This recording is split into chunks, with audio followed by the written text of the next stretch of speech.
Hello, my name is Levi, and this is the Wax Poetic Podcast. All right, man, I'm gonna get it out the way real quick. All right, so she said, y'all give it for Symply Courtney, and I walked up here. Show of hands, who here was surprised I walked up? Be real. Okay, good. I respect that. Y'all are all out there. Y'all understand some Courtneys look like this. You know what I'm saying? It's confusing. You know who really gets confused by my name? My Uber passengers. You know what I'm saying? 3 o'clock in the morning, you see Courtney's pulling up to pick you up. This is the last thing you're expecting to see in the car. They're like, okay, Courtney's coming to get us. They open the door, and I'm a Southern gentleman, so I greet people. I'm like, what's up? How you doing? Welcome to my car. I'm Courtney. I had a lady straight up look at me in my face, looked at her phone, looked back at me and then said, nope, and just closed the door. Which I was joking. That's a real thing. It was raining. That was messed up. This woman chose torrential downpour over me. It was crazy. Welcome, and my guest today is Symply Courtney, and we're going to be talking about IGOR, Tyler the Creator, best freaking album. I don't even remember if he won a Grammy for it. If he didn't, he should have. And if I was there, I'd have ran up on the stage and been like, yo, Kanye West moment. I'm done. I forgot what Kanye West said. It would have been dope if I'd remember what he said. This is about Beyonce having the greatest album of all time. No, he did win a Grammy for this best rap album for last year. This is a new album, pretty much. I guess the world shut down at the beginning of this year, so it might as well have been this year as well. Pretty much. Why are you feeling this album? What is it that's... It was so good, man. It was like such a great album. I think when it hit at a good time, definitely for me. I take it personally.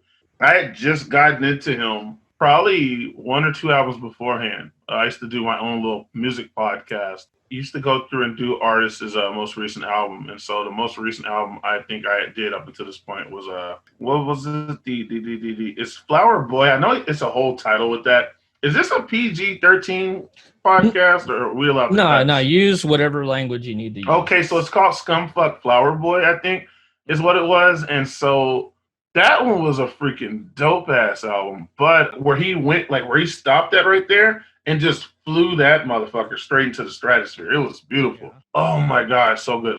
I think I have one regret from this past year, and it was not going to the concert. One of his stops was actually here in Austin. I didn't go to that, and I actually dropped people off at the concert. Like I drove some friends, and they were going to the concert, and I totally could have bought my ticket, and I just didn't, and missed out. Yeah, and you missed out for most of the year, too, because nothing's been going on. I'm going to do better stuff than this. I'm going to go ahead and wait. And then 11 hours later, nothing. Nothing. I liked it. I love this album. This is a great album, man. Every song is bumping. It's good stuff. It really is. But I noticed it kind of feels like it's telling a story, which starts halfway through a troubled relationship and kind of ends at the end of it all. He just kind of gives up. It's almost like, hey, I'm fighting for you. I want you. I see that we're bad for each other. And then in the end, you just kind of give up. And you're like, but, just in case. And then finally, you're just like, you know what? To hell with you. I'm going to make sure that I burn this bridge so I never try to cross it back again. But even then, you're still like, but just in case, you know. Well, let's go ahead and get into these songs here, because there's one line in A Boy Is a Gun where he says, you invited me to breakfast, why the fuck your ex here? So have you ever been in a situation where you were just suddenly thrown into that situation where you're just like, who's this dude? Why is this guy here? Yes and no. I mean, I feel like I've been close to that recently, I think, in my life. And by I say recently, one thing about me, when I say recently could be like the last 8 years of my life. Like I say the other day, I have this thing where I'll be like, the other day when my daughter was born, my little girl just turned 12. My son, who's only 5 days, 2 years, 5 days younger than her, he just turned 10. And so I'll be like, the other day when my kids were born, and I'm like, both of them is over a decade over. I had this stuff happen. Like it wasn't with an ex, but it was more of like trying to get me to come hang around and do one of those group family situations. And I'm like, on certain aspects, I can make that work. On other aspects, I'm kind of like, nah, I'm good. That ain't for me, And so I kind of feel like I've been somewhat in that situation, not on the boyfriend stuff and not or ex-boyfriend, but definitely not on trying to get back with somebody.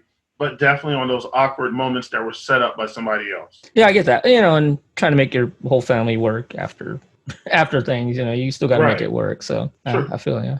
When also there's another song where he's like, it seems like there's a love triangle going on. There's a couple of these songs, I don't know if you've ever been in a love triangle or not. I was in a love triangle when unknowingly. What that means when somebody is cheating on you, you in a love triangle. It was like, yo, I didn't even know I was part of a triangle. I thought I was just, a line. A line, yeah. Thought it was just 2 points. Turned out, nope, it was 3 points. There's something else going on in this Puppet where he's just talking about, you know what, I'm in love. Mm-hmm. So whatever you're telling me to do, I'm going to be doing it. I'm your puppet. You control me. God, that's such a good song. Like, I'm probably going to break out singing like every time you bring up a new one. I'll be like, oh my God, I love that. Have you ever found yourself in a situation where you're doing something and you're like, wait, why am I doing this? I've done things like that. I've been on that tip. I feel like in every relationship, I've had that moment where I felt like I was kind of losing control, and not in a bad way, but definitely like where I was doing things that were kind of against my, I don't want to say better judgment, but maybe it was something like I have these other things that I need to focus on, and I would choose to neglect those things and instead go and do something for the other. And it's not necessarily the worst thing in the world, but I think for me, if I have goals, which I definitely do, I can't put my goals on the back burner for somebody else's betterment for the time being. And so yes and no. When you get into a relationship, you kind of have to put those two personalities together, and you kind of become one personality. Yeah, and it's a compromise because somebody's going to have to get the short end of the stick.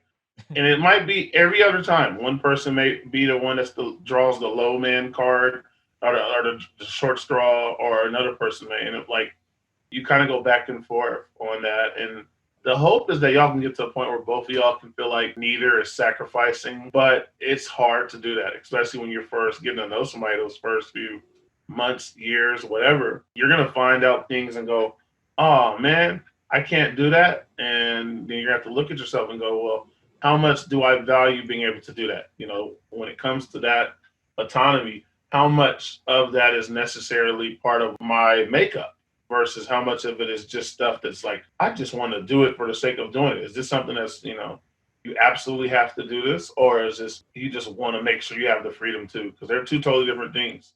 Sometimes you just want to have the freedom to be able to do something and not even pursue it, but you want to be able to have that as an option.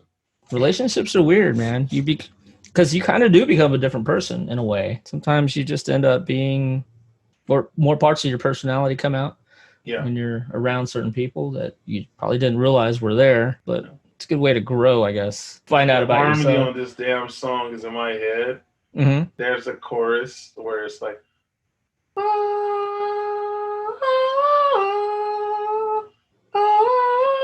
I love that. Like there's so many layers to that damn song. I'm your puppet.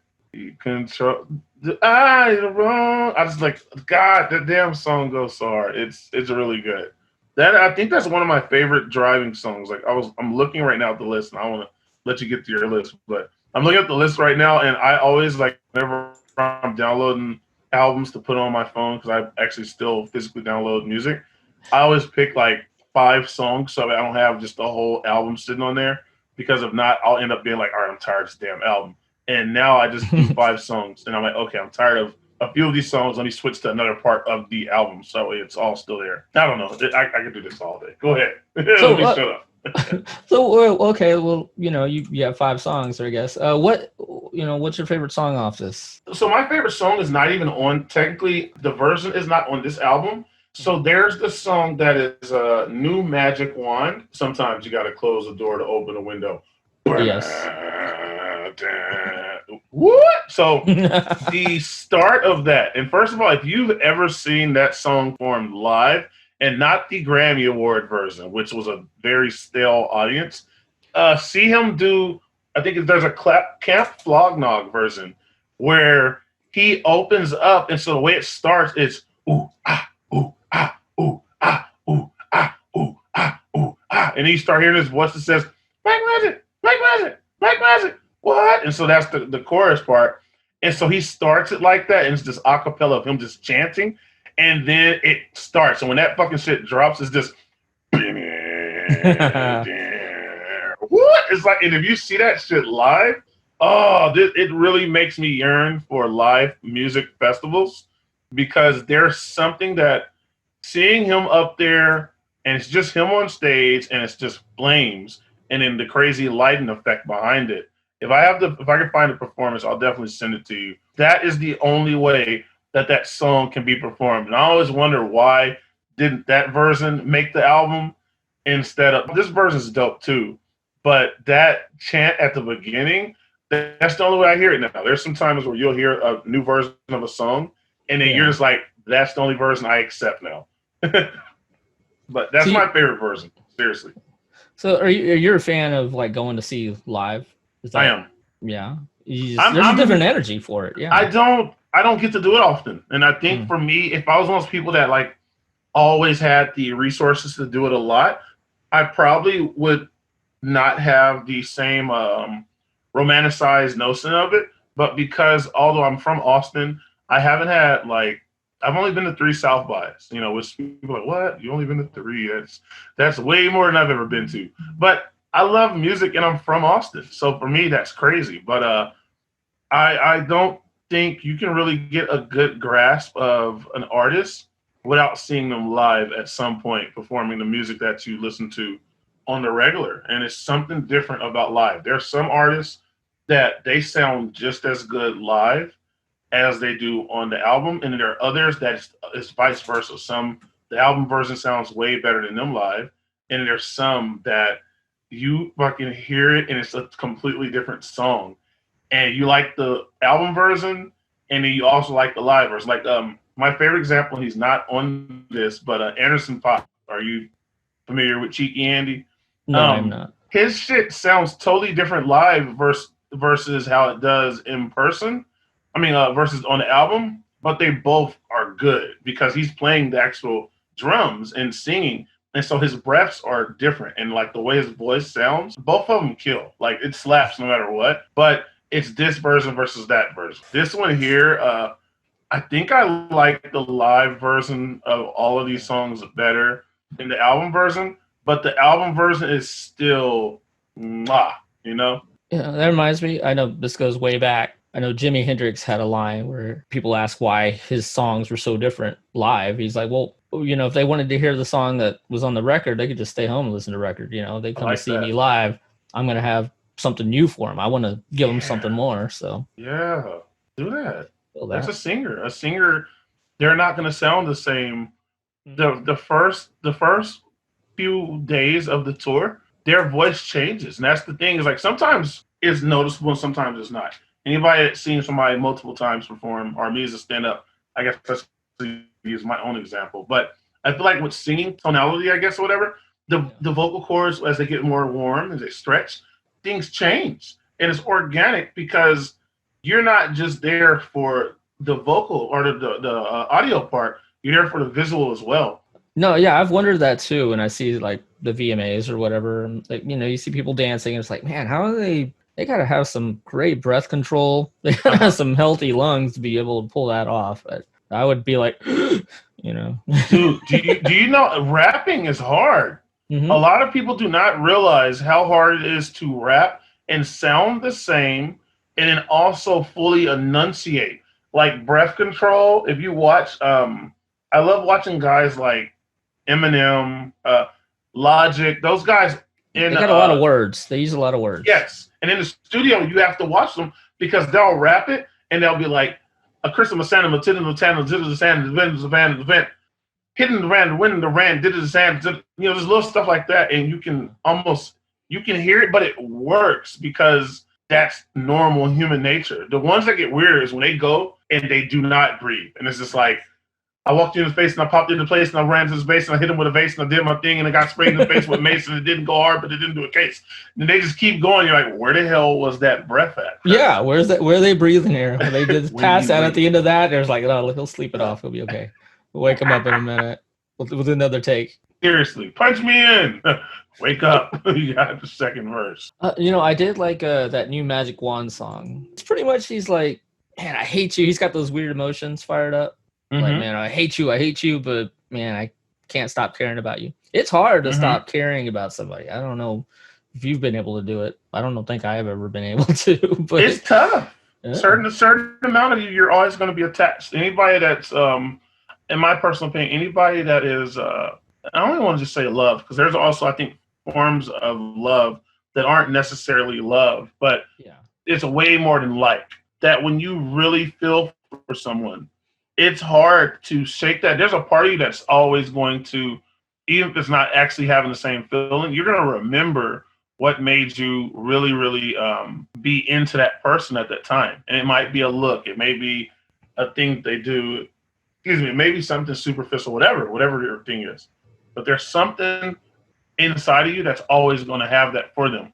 It may be super small, and it might just be a memory that you can just shake off and go, but you still have it. I think it's always there forever. It's part of our DNA. It's engraved in us. Running Out of Time. What do you think of that one? Oh, I love it. That's one of the first songs that I really started like replaying over and over. Yeah. I was in a relationship, and I was in a good spot in that relationship when this album came out, but I still identified with the feelings, and I liked it a lot more for the sounds than necessarily the wording and the vibes behind it. I loved just writing and listening to that. I think for me, it had an old school doo-woppy vibe to it, almost like an old school R&B. Wait in the one, that time. Like running out of time. Like this song, if I remember correctly, is this one or it's Boy is a Gun. I was driving these kids from, God damn it, Southwestern, I think, up in Georgetown. Yeah. And I don't remember how we all clicked, because I was driving Uber, that this album was dope. And so I may have played either Running Out of Time or I might have played Boy is a Gun. And when I started playing it, we're all in the car singing together. And it was beautiful. I mean, oh my God. Like a lot of the songs that he made are definitely those songs that you can kind of, I could just see like a group of people singing it together. I watched the YouTube video that was talking about the story that's being told in IGOR. And I remember, dude, just for the musicality, I'm just in love with I'm enamored with the composition. As far as the beat switches, like almost like every other song on here, if not all of them, they have multiple acts going on in the song. And so you'll have it and there'll be a beat switch. And that, like the outro, that and you hear in the background, I was like, what is like, I don't know. I think I was surprised, even though I'd already listened to Scumfuck Flower Boy or whatever, and he showed that he could do this. It was really cool to hear a whole album. This was literally Kanye West's 808 Heartbreaks, Andre 3000's Love Below. It was just, he decided to go strictly with what the fuck he wanted to do, and he did a whole album of it. And the story was dope, but for me, it was like the actual music was just like, I've listened to this shit on the instrumentals. Like I go in my little, I do these little stupid bumpers for like my stories. And I've played a number of these just the instrumental as like my little bumper on my story at night. I'm getting my Adult Swim on when I do that. So if you ever see it, you know what it is. Yeah. I noticed a lot of these songs, they're not normal. They're not normal, but they're not straightforward songs that you think of a song, And then the one I liked the most was Gone Gone, Thank You. Because that one is all over the place. It starts one way, it ends completely different. And it's got that 2, 3, 4. It does have a good. It has great pacing.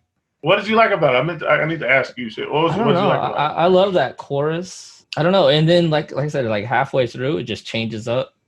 And it's got a completely different feel to it, but it still feels right. What else? I can like talk about this album. I enjoyed the change ups. I can't. My mind is drawn towards the changes. I can't just handle the straightforward. I need those changes to make me interested in something, and I appreciated that There was so many changes within each one of these songs. It was, I would say that Grammy was worth it. Yeah, absolutely. It was. Some people may argue with it, but to me, I said this album was the same thing as I said earlier. Kanye West's 808s and Heartbreaks, and it was also the same thing as Andre 3000. It's really Outkast because really one album is a double album, but Andre 3000's side, the Love Below, that he took a chance and he went really into it. One more thing, you're gonna get a lot of shit from me now. There is a live performance where he doesn't do all of these songs. He actually does some of the older ones too. But NPR's Tiny Desk concerts, you familiar with? Yeah, I love those. So what he ends up doing though is he does wait. See, now I gotta remember which one. But either way, the reason I brought it up was he's sitting at a freaking organ and he's just performing. And he has his backup singers, and he also has if I remember correctly, there's a percussionist, him at the organ, backup singers, and maybe there's a bass, but it's very minimal. But it's one of the best performances I've seen on there ever. You would think when you hear Tyler Creek, he's going to be wild and all that stuff because that's his angle. But it's just him singing and rapping. And he's still able to be who he is, but he's able to be who he is, but be a fucking musical genius, which he already was in his own right. But this album, I think, further cemented his legacy. Where he goes from there, I don't know. You know, because there are little things where he does say some abrasive things and people are like, oh my God, how dare he? And I'm just like, that's what happens. You got to take the artist, you know, and I don't think he's not out there doing half the shit he says. He just says a lot of shit, you know? Cool. I think he fucking nails this live performance, stripped down, chill vocals, or a live performance in front of a big ass crowd with pyrotechnics going off, or the album version. I think all three of these versions of him that I've heard are freaking phenomenal. Just crazy. The last song on the album, which Are We Still Friends? Mm-hmm. Can you stay friends with your exes? Is that something that works? You see how my eyes rolled? God damn it. I got in trouble like literally 30 minutes ago for rolling my eyes. My daughter saw me roll my eyes and she gave me shit about it. It's like, you just rolled your eyes. And I was like, no, I didn't. She did it again. Yes, you can. Ladies and gentlemen, you can actually stay friends with your exes. But there has to be a legit separation. Just being real, you have to be able to draw a line and enforce that line. A border. It might have to be a DMZ. Levi, I don't want to lie to you. It may have to be a DMZ, and it may have to be snipers, and what do you call those stupid things? Landmines and mines and shit? yeah. Landmines. It's just a guy on the ground. He's like... Put some barbed wire across the way. Keep you apart. Yeah. You have to have that, but I think you can do it. But there has to be boundaries. They have to be strictly enforced and reinforced, and you have to be willing to step on somebody's toes in order to enforce your boundary. Yeah, no, I feel you. I've stayed friends with exes. Most of them somehow. I don't know. I'm stupid, or maybe I'm smart. I don't know. Because you're a good person. Yeah. Anyway, so. What have you been listening to besides this? What's on your replay? Replay? This is cool. I like this question. You're killing it right now. Let's see what we got going on that I've been jamming to. I'm a little chill, down tempo type person.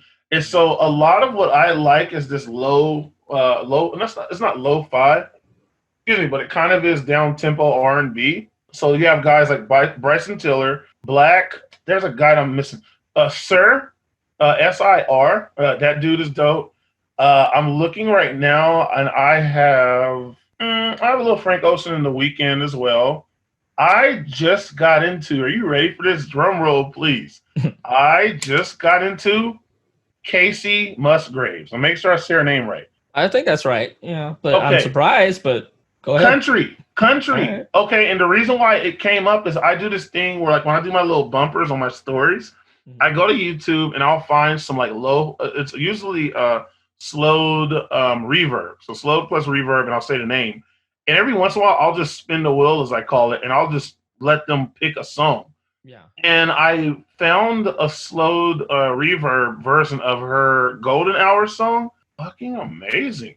I didn't even know it would work. And her voice and everything just hit perfectly. And I'm listening to it. And I was like, the fuck? This ain't bad. And I've been around her. Like I have ACLs. And she's been around for a while. Yeah. Yeah. And I'm like, I've never listened to it. I was like, I don't want to listen to damn country. And I'm growing up now, and I think country might be a new frontier for me. New thing to explore. I like her voice. Her voice is pretty cool, and she has a good production, which production is such a underrated part of I don't know, it's tough because like it's almost like a good sound engineer, or not even a sound engineer, sound tech. So you're at a live show and you don't recognize it's being done badly until you see the guy on the stage. When you recognize it, you're like, oh, that's what happened. And so you hear songs that are mixed really well, mastered really well, and you're like, I like that. But when you hear it done well, you're kind of like, I like that. And it's country, so this is cool. This is new for me. Yeah, that's it. I don't have nothing new. What else have you been up to? I know you do your stand-up. Do you got any shows coming? Actually, I'm not exactly certain when this episode's going to be out. Okay, well, I can just say what I do on a regular. Yeah, do that. I do a Wednesday thing every Wednesday. I call it Room 908. What I do is at 9 o'clock. So at 9:08, I'll open up a Facebook room. It's a really cool thing, but I just it's open for me to just kind of let people talk. We can kind of shoot the shit. People can kind of use this as background noise. Sometimes there's some people, they may not say too much, but they'll just have it on so they have a conversation around them, because a lot of us are missing out on those types of interactions with this whole COVID and quarantine and stuff. And that's what I do. I don't know what it is. I don't know what it becomes, but I like it. I think the most I just had was like about 16 different people or so tapped in at one point. Can come in and kill some time, blow off some steam, hear a few goofy, ideas, jokes, whatever. I think it's really neat to just have people have a chance to just be. And I've loved those conversations because I've seen people being able to interact with people that normally wouldn't, because of, whether it's actual physical distance, or there could be, this person's a stand-up, this person's a baker from San Antonio. This person lives right now in, Baltimore, Maryland, and this person lives in the Rio Grande Valley of Texas. They're interacting, and so it's just really neat to see different people from different parts of my life coming into this little space and doing whatever the hell it is we do. What did you think of the whole album? Like, what was it? Sounds like it's something different for you, right? Yeah, I did. I mostly listened to anarchist punk. Okay. So yeah, it's different for me. But man, I like I said, I enjoy this. It's probably going to be something I throw a couple of songs on to a playlist. Nice. Doing stuff. So yeah, this whole thing was fun. I remember when it was coming out, and I was so ready for it, and I probably drove around for an entire week listening to this album. But it just felt like on this album there was something for every feeling that you could have throughout the course of your day. And that to me is the sign of great, I don't want to call it skilling. That's just a great album. We're gonna leave it at that. Because there's very few albums that I can just let play in the background and be chill with it. This is definitely in that list of good. I call it, if I can just put it in the background and just go, every so often, new Magic Wand will play it. I'm like, turn this up, it's rage, and then I'm like, I'm just chilling, my night's about over with, and it's got a chill vibe playing at the same time. That's freaking all you can ask for. Love that. Yeah. All right, man, that was good talk. That was a good talk. Thank you for coming on, and thank you for having me. Yeah, no problem. Can I just say one last thing? The intro was amazing. That was it. I'm done. That was the whole thing. I just want to say the intro, IGOR's theme, where it just comes in. What? That was it. That was great. Well, okay. Well, I realized I forgot to ask you my real last question is, Can you sing your favorite part? And I think you just did that. I've done it all night. I feel like this whole thing has been that. My favorite part, by the way, is that, and it's also, you are my earthquake. Oh, you are my earthquake. Yeah. Running around just telling the day to my calling. Hey, don't leave. It's my fault, girl. When it all comes crashing down, I need you. There we go.